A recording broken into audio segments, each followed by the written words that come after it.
पढ़ेंगे सीएए के खिलाफ मुल्क के आईटी शहर बेंगलुरु में जारी एहतजाजी मुजाहरे में आला तालीम याफ्ता घरानों के ख्वातीन हिस्सा ले रही हैं। शहर के फ्रेजर टाउन में हो रहे 24 घंटे के इस एहतजाज में मुख्तलिफ कॉलेजों की लड़कियां भी शामिल हो रही हैं।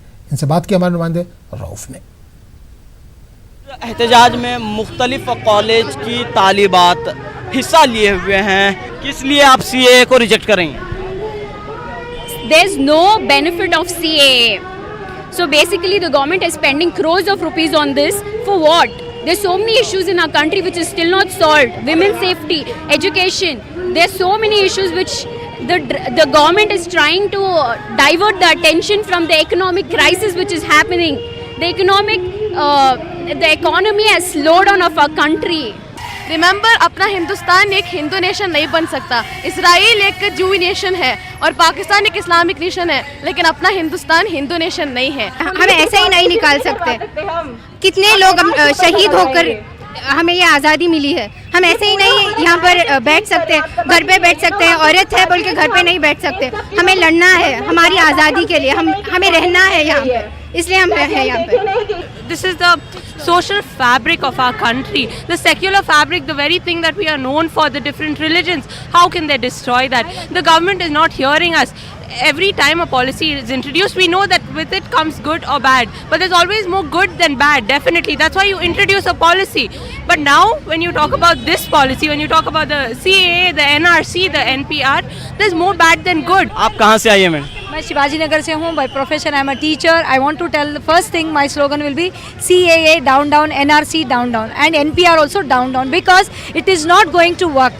जो आप डिवाइड एंड रूल की पॉलिसी है वो आप दोबारा रिपीट करना चाह रहे हैं, जो बिल्कुल नहीं होगा. And we the people of India choose the government, and all this is happening against the people, and this is very very wrong. And I really think it is our right, and we are here to claim our right. And we are the people who choose the government to be them at that place, and we people can remove them, and they should know that. Actually, we are against CAA, NCR and NPR, whatever injustice is happening in this country. We are against all this. We are raising our voice to show the solidarity and unite, that we are united and we are against it, and we are also showing the world that we don't want any changes in our constitution. क्यों ये protest हो रहा है, इतना शिद्दत के साथ क्यों हो रहा है?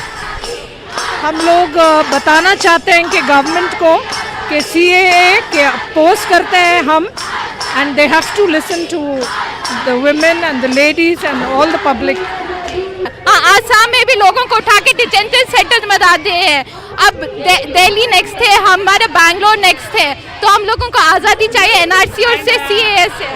मतलब ज़रूरत ही नहीं है. क्यों ज़रूरत है जब हम हिंदुस्तान में हैं? एक बात मैं बोलना चाहती हूँ, जब राफेल का डेटा कंप्यूटर से डिलीट होता है या चोरी हो जाता है तो 1971 का प्रूफ किसके पास रहता है? बिल्कुल पब्लिक की आवाज़ है.